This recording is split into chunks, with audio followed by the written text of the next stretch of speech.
According to the United States Department of Justice, improvements in communication technology, things like cell phones and computers, have made it easier to stay in touch with people and to find people, and that has reduced by nearly 40% the number of people who go missing in the United States each year over recent decades. And yet still a surprising number of people simply disappear. In 2021, for example, more than 36,000 people were reported missing in the United States and never found, according to a department database, leaving their families to forever wonder. It's a terrifying idea that someone, maybe someone you love, could simply go missing. Like Congressman John Creely, an interesting story of party politics, a contested election, a financial scandal. A U.S. congressman simply disappeared without a trace. Not a lot is known about the early life of John Vautrain Creely. He was born in Philadelphia on November 14, 1839. His parents were John S. Creely and Elmida Vautrain Creely. His maternal grandfather was a prominent Philadelphia merchant. He had a sister, Adelaide, who was just 9 months older, and there likely would have been some scandal seen as his parents were married just a month before Adelaide's birth. John S. passed away at the age of 36 in 1849 when John Vautrain was just 10 years old. His congressional biography says that he received a thorough classical education, and he is listed as having graduated from Philadelphia's Central High School in January of 1858. He studied law and was listed as having been admitted to the bar in 1862. Meanwhile, of course, war had started. The Pittsburgh Press reported that a little over a month after the inauguration of President Lincoln, the Keystone Artillery was organized in Philadelphia by Captain Matthew Hastings. When the battery was organized on April 21, 1861, 21-year-old John V. Creely was listed as first sergeant. The battery was attached to the Pennsylvania Home Guard, but in July of 1862, the press writes, it was decided to establish a light battery of 6 guns that could be quickly moved to active service. The battery, now part of the regular army, was given the title of its old organization, Keystone Artillery. It was commanded by Hastings, and John V. Creely was one of 4 first lieutenants. The battery saw quite a lot of action, including at Gettysburg, with Creely continuing throughout the war. The battery was mustered out into the war, but with the intention of reorganizing it as part of the Pennsylvania National Guard, something which was accomplished in October of 1867. John V. Creely was elected the captain of the new unit. The battery was used often in official ceremonies and celebrations, and Creely's name is mentioned frequently in the Philadelphia papers. That notoriety likely helped him, along with his successful law practice. In 1867, Thomas Little resigned from the Philadelphia Common Council, and Creely was elected to fill his term. Newspaper reports and council proceedings show him to have been an active member of the council. He continued to serve, representing the 7th Ward, until a new opportunity arose in 1870. Pennsylvania's 2nd Congressional District represented the city of Philadelphia, including Creely's 7th Ward. The district was represented by 4-term Republican Representative Charles O'Neill, but O'Neill had run afoul of the powerful and connected Pennsylvania Senators Simon Cameron, and this gave Creely a chance. The Vicksburg Herald wrote that Creely was the creation of Simon Cameron, who had quarreled with Charles O'Neill, Creely's predecessor, and set up Creely to beat him. The election was anything but normal. There were no primaries then, just nominations by a party convention, but when the party convention met on June 15th, the delegates were almost evenly split between O'Neill supporters and anti-O'Neills, so evenly that they could not choose a chairman, and so the two groups met separately at opposite ends of the auditorium. One side nominated O'Neill, and the other side Creely. It then became a fight for who would be the official Republican nominee.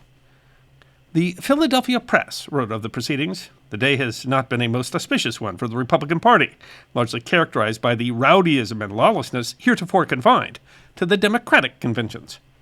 O'Neill's friends were in the city. His faction at the convention had been chaired by the former mayor, and so he went to the Republican City Executive Committee, who named him the official nominee. But Creely protested, arguing that as this was a congressional race, the decision should not be made by the city, but by the state Republican Central Committee, and he appealed there. O'Neill had less power there and feared Cameron's influence, and so when they called another convention, he simply had his delegates refuse to come, denying a quorum. Outraged, Creely declared that he had been defrauded. He mounted his own campaign as an independent Republican. The Democrats might have been able to take advantage of the split, but their best candidate declined to run, and so they didn't nominate a candidate in the 2nd District. It was a race between O'Neill and Creely. The election was close, but also contentious. An argument over a ward was contested, and in the course of the argument, a mob formed. And the Inquirer writes, Shay Nolan, a Democratic politician, was fatally shot by a police lieutenant. The shooting was ruled an act of self-defense, but the election had yielded a casualty. In the final count, Creely won 11,059 votes against O'Neill's 10,134. The Philadelphia Inquirer wrote, Mr. O'Neill has made an efficient congressional representative, but he has been compelled to succumb to disaffection in his own party. The Philadelphia Times reported that Mr. O'Neill was supported by many prominent Republicans throughout the city. The Democrats made no nomination, throwing their main strength to Mr. Creely, and this bringing about the election. The powerful senator had chastened the four-term congressman, but Creely had gotten his election via the support of Democrats. After the election, the members of the Keystone Battery held a celebration, where his win was hailed by one William Elliott Hill, Esquire, as a triumph of the people. In what would later be recognized as irony, Hill said he was sure that the Republicans of the 2nd District would never have occasion to be sorry for the selection they had made. Creely, whose appearance was greeted with applause, only spoke briefly, thanking his supporters and saying that he was a radical Republican, always has been and always intended to be. The Radical Republicans were a faction and one generally in control of Congress in 1870. The name radical had come before the war, owing for their support of an immediate end to slavery. In 1870, they favored harsher measures of Reconstruction, protection of civil rights for freedmen, and restrictions on former Confederates. But his politics would not become particularly clear in Congress. He was seated and appointed to the Committee on Indian Affairs. His vote was recorded in the Congressional Globe Index, the predecessor to the Congressional Record, on a ceremonial roll call at the beginning of the term. It was the only vote in that record by John V. Creely during his tenure in Congress, although newspapers recorded occasional votes on various measures. His presence was not recorded at any of the proceedings of the Committee on Indian Affairs. He did not even collect his congressional pay from the Sergeant of Arms. Perhaps he was simply lazy. The Lancaster, Pennsylvania Daily Evening Express complained he was of the fungus breed of politician, found in the paradise of politicians whose ways are so particular. He loved the soft yellow sparkle of a diamond, and likewise the bright smile of a fair woman. He also sported a yacht, and in his elegant attire and genteel appearance was a model Philadelphia congressman. And the Vicksburg Herald wrote in 1872, Creely came to Washington, studiously absenting himself from his seat, and was a non-entity except with those government clerks and city police officers with whom he associated. But those descriptions might have been unfair, and his absence might not have been simply laziness. The Philadelphia Age reported in September of 1871 that Creely, for several days past, has been lying seriously ill at his residence. Mr. Creely was attacked with typhoid fever at Washington. The report implies that there was for a time concern that he might not even pull through, although the Age reported that he was much improved, and there is now a fair prospect of his recovery. But while Creely was serving, O'Neill reconciled with Cameron. But Creely was not giving in and decided to seek re-election on the ticket of Horace Greeley's anti-corruption liberal Republicans. The Chicago Tribune wrote in June of 1872, John V. Creely, the Philadelphia Republican congressman who ran independently 2 years ago and defeated Charles O'Neill, will be the candidate for re-election on the Greeley ticket, the syndicate having nominated O'Neill. Creely might have represented a threat to the Republicans, but then allegations arose of financial improprieties. The Westchester, Pennsylvania Jeffersonian reported on October 19, 1872, that Honorable John V. Creely, congressman from the 2nd District, has succeeded in getting himself into a very sad predicament. It is alleged that a Mrs. Fearon of this city entrusted a number of bonds to Mr. Creely for safekeeping, and that the member from the 2nd District used these bonds to pay his indebtedness to one Schultz, and has not up to this present time made any return to the lady, who relied upon his honor so far as to entrust her little fortune to his safekeeping. Had Congressman Creely bilked a little old lady out of her life savings? A preliminary injunction was made, but it was not answered. In fact, the allegations were just the beginning. Creditors showed up claiming that he owed debts in excess of $20,000, more than $400,000 today. The creditors sought the back pay that it was owed by Congress, and it was that suit that brought to light something that the people of Pennsylvania's 2nd District had so far apparently failed to notice. Congressman John V. Creely was nowhere to be found. He had not, in fact, been seen since July of 1872. The assumption was simple. He had absconded rather than face his debts. The Daily Evening Press reported, he was seized with a lounging desire to see in a sunnier clime that repose, which might someday be suddenly disturbed if he lingered amid the familiar scenes of home. And so between some somber twilight of evening and the early dawn of morning, he went to the bourne from which travelers who leave home suddenly at night scarcely ever return. And all last session there was a vacant chair. Creely having gone absent, O'Neill was elected to the seat again in 1872. But where was Creely? The 28-year-old congressman, lawyer, and militia officer had told his mother and friends that he was returning to Washington to attend to official duties and then was going to New Orleans with friends, and he was never heard from again.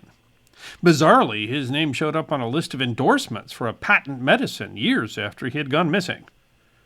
Nothing, in fact, was heard for a very long time.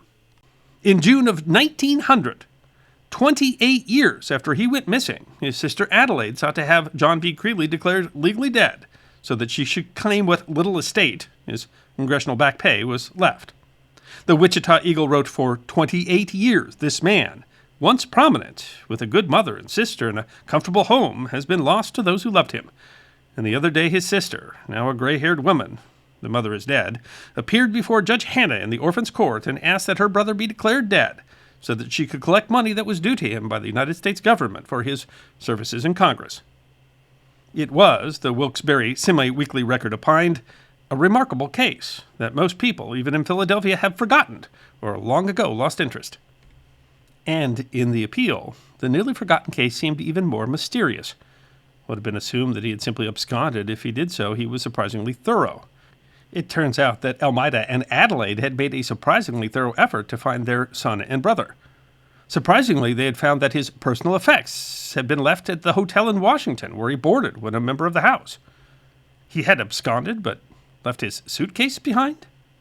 In what the Minneapolis Star-Tribune called a story of mother's love and a sister's devotion, the two had spent years searching. Believing that the son and brother was possibly in New Orleans, the mother and sister went there to look for him. Every part of the city was searched. They then went to other western and southern cities. Detectives were engaged, and failing to find him, members of the family again took up the search. England and the continent were visited. Inquiry was made at nearly every capital in Asia and Africa. Trip was made to South America and to the West Indies. The Philadelphia Times wrote that the slums of London and Paris, the towns of Russia, Germany, and all foreign countries were visited by the mother and sister. Cuba and Puerto Rico were searched. The mother and sister lived only to find the lost man. The Buffalo Courier opined, if not dead, Creely has inflicted a world of suffering on his family by his failure to let his whereabouts be known. 28 years earlier, the assumption was that John Creely had simply run away from his debts, but by 1900 the attitude was more sympathetic. The Wilkes-Barre Times leader wrote, "What cause, if one there was, for Creely's disappearance no one appears to know. He was a man of some ability, and to all appearance had a fine public career opening to him." In 1927, 5 years after Adelaide's death, the Joint Committee on Printing prepared to reprint the Biographical Directory of the United States Congress. Ansel Wold, the committee clerk, had stories published across the nation in order to find out more about the missing congressman. No new leads were found, but he did receive letters from men who served with Creely in the Union Army. One wrote, "He was a splendid soldier, with a fine record, and was honorably discharged at the end of his term of service. He went to Washington, and that was the last time that I, or any of his friends, ever heard of him. He never came back to Philadelphia, and disappeared utterly." The disappearance of John Vautrain Creely is simply a mystery. If he absconded, he did so incredibly thoroughly. He left behind his yacht, his home, his practice, his seat in Congress, and even his toothbrush. Not to mention his family. He never seems to have contacted his mother or sister again. Had he simply determined to never be found, or did something more nefarious happen to this rebel politician who was being pursued by creditors? It seems unlikely that we'll ever find the answer, although I guess it's not impossible. If you happen to have inside information, leave a comment. But maybe what's most compelling about the whole story is the part that it has in common with the tens of thousands of people who go missing each year. Their families, left without answers, who never give up searching. I hope you enjoyed watching this episode of The History Guy, and if you did, please feel free to like and subscribe and share The History Guy with your friends. And if you also believe that history deserves to be remembered, then you can support The History Guy as a member on YouTube, a supporter on our community at Locals, or as a patron on Patreon. You can also check out our great merchandise shop or book a special message from The History Guy on Cameo.